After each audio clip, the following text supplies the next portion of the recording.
Oke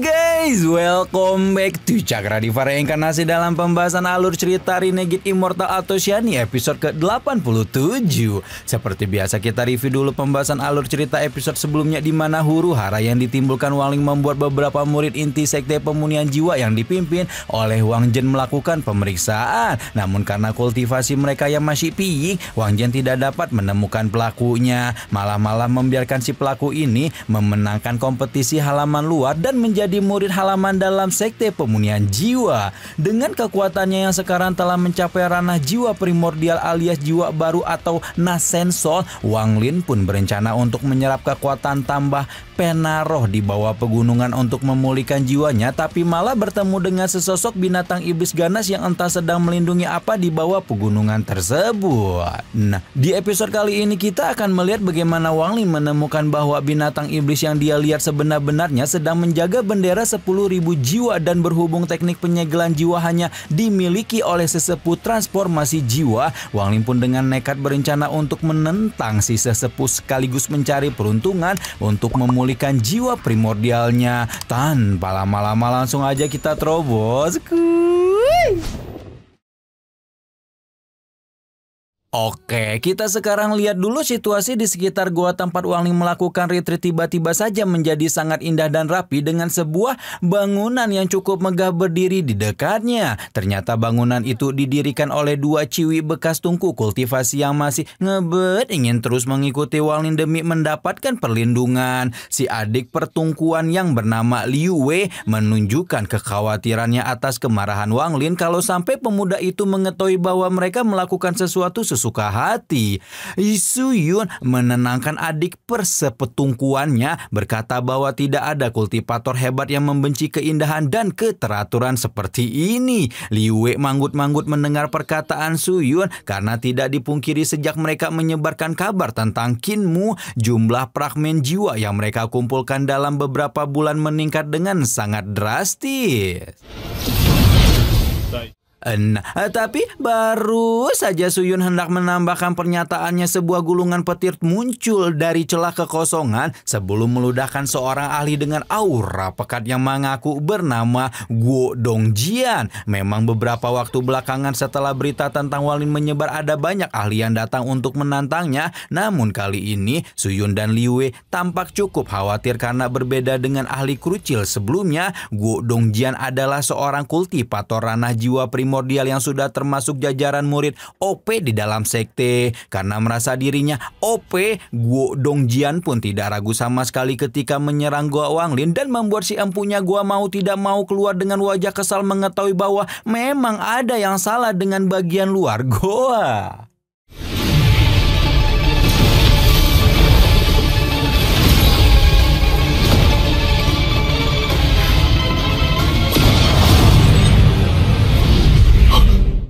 Tapi karena Wang Ling adalah seorang ahli yang sudah hidup ratusan tahun dengan ratusan pengalaman bertarung, dia sama sekali tidak takut ketika menunjukkan kekuatan bendera 1000 jiwanya di hadapan tamu tak diundang ini. Guo Dongjian cukup terkejut karena ternyata Wang Ling memiliki bendera 1000 jiwa yang sudah termasuk golongan bendera jiwa tingkat menengah di sekte. Namun dia juga masih percaya diri ketika turut mengeluarkan bendera 1000 jiwa miliknya sendiri. Wang Ling meminta Guo Dongjian menyerahkan bendera jiwanya dan pergi untuk menghindari pertarungan. Namun murid senior sekte pemunihan jiwa yang sudah kepalang pede itu menyatakan dengan tegas bahwa dia hanya akan menyerahkan bendera jiwa kalau Qin Mu mampu mengalahkannya.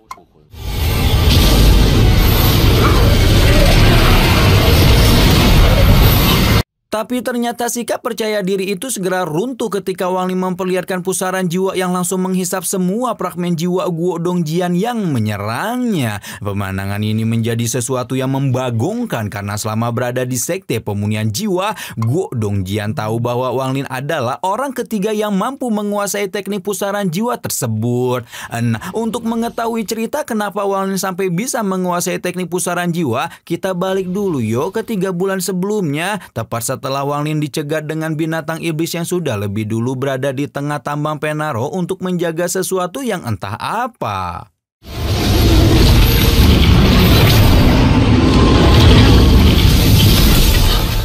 Awalnya Wang Lin penasaran tuh ingin melihat benda macam apa yang sampai dijaga oleh binatang iblis seperti ini. Namun berhubung Qilin yang dia temui masih lebih kuat daripada dirinya yang ketika itu hanyalah ahli jiwa primordial tahap awal, Wang Lin pun tidak berani melanjutkan pertarungan dan memilih fokus untuk memulihkan jiwa primordialnya sendiri. Setelah menyerap energi di dalam tambang, Wang Lin pun mengambil jeda sejenak untuk mempelajari token pemunihan jiwa yang dia dapatkan dari mantan tuannya Su Yun dan Liu Wei, di mana dari situlah akhirnya Wang Lin mendapatkan pengetahuan baru mengenai teknik-teknik pemunihan jiwa, termasuk salah satunya pusaran jiwa.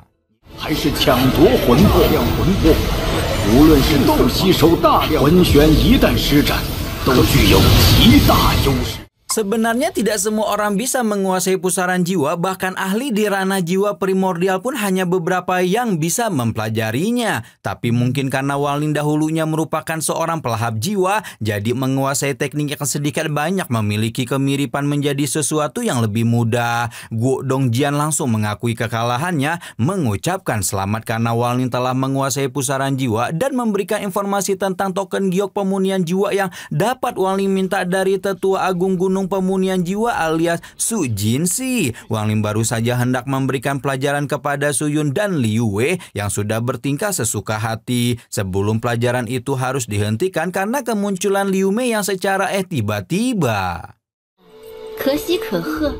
Wang Lin bukanlah ahli yang naif dan polos, dan dia tahu bahwa ada sesuatu yang disembunyikan oleh Liu Mei sehingga tanpa banyak babi bu dia meminta gadis itu untuk mengutarakan maksudnya yang asli. Wajah Liu Mei yang sebelumnya dipenuhi senyuman kini mulai tertutup oleh kekhawatiran ketika meminta Wang Lin untuk segera pergi meninggalkan planet Sujaku karena ada sebuah bahaya besar yang sedang mengincarnya. Peringatan Liu Mei sedikit menggetarkan hati Wang Lin, apalagi setelah itu dia menceritakan tentang Hondi yang sudah dihabisi oleh kakak seperguruannya Qian Peng. Baru setelah itu Liu Mei berbalik dan pergi begitu saja tanpa mengutarakan apa-apa lagi, dan membuat Wang Lin semakin bingung kenapa dia harus merasakan bahaya meskipun Liu Mei menunjukkan ketulusan.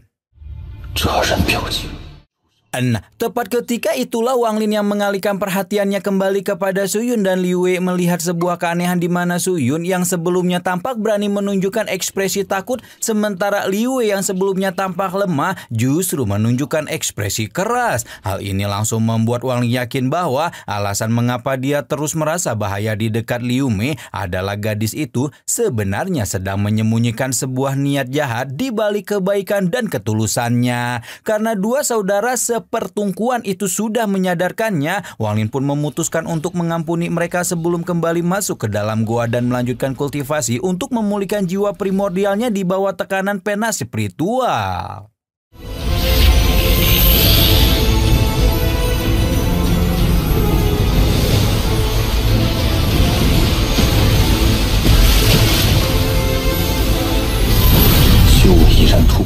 Setelah berkultivasi beberapa lama lagi, hampir seluruh garis-garis teh di wajah Wang Lin telah menghilang dan jiwa primordialnya juga semakin dipulihkan sehingga kekuatannya kembali ke ranah formasi jiwa tingkat awal. Meskipun begitu, Wang Lin merasakan bagaimana pemulihan jiwa primordialnya terhenti total, yang menandakan bahwa tekanan spiritual di tempat ini masih belum cukup untuk melanjutkan pemulihan. Nah, ketika Wang Lin baru saja menyelesaikan pelatihannya inilah dia melihat ada keributan di tempat Qilin berada, dan setelah diperiksa ternyata binatang iblis itu sedang baku hantam dengan Tetua Agung Gunung Pemunihan Jiwa alias Su Jinsi, yang kebetulan juga seseorang yang Wang Lin cari.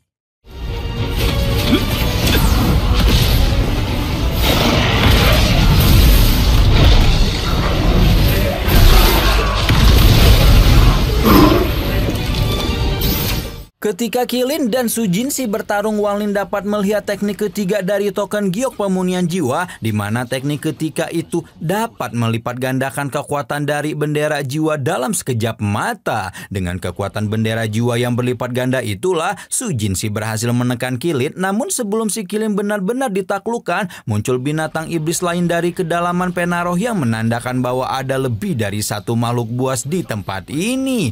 Nah, tampaknya Su Jinsi ini ini sudah tahu dan sudah pernah bertarung dengan binatang iblis kedua sehingga dia juga sudah membawa persiapan berupa harta karun sekte untuk menghadapi binatang iblis kedua. Su Jinsi mengeluarkan sebuah lonceng ungu dari tas penyimpanannya dan berpikir akan segera memenangkan pertarungan. Tapi ternyata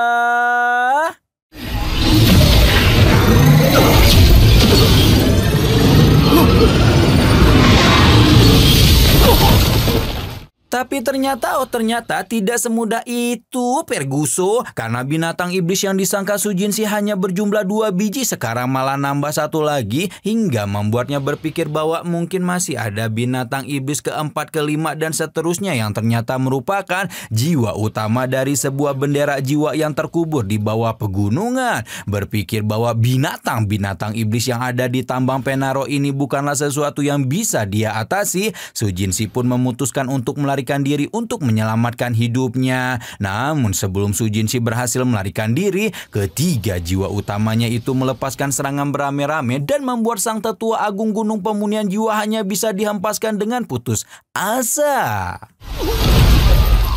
Wang Lin yang sudah memperhatikan pertarungan juga akhirnya paham bahwa ada bendera jiwa yang tersembunyi di tempat ini dan berpikir jika sepertinya tidak mungkin ada lebih dari 1 jiwa utama di dalam sebuah bendera jiwa. Setelah memikirkan matang-matang, Wang Lin pun menyimpulkan bahwa kilin ini sebenarnya bukanlah jiwa utama dan satu-satunya cara untuk memancing si jiwa utama yang asli untuk keluar, dia harus menghabiskan semua jiwa tambahan ini sampai kandas. Dan benar saja, setelah Wang Lin mengalahkan semua kilin yang keluar dari bendera jiwa, sebuah kilin raksasa berwarna emas muncul dan membuat Wang Lin kaget sekaligus antusias mengetahui bahwa dia sebenarnya sedang melihat sebuah bendera 10.000 jiwa untuk pertama kalinya.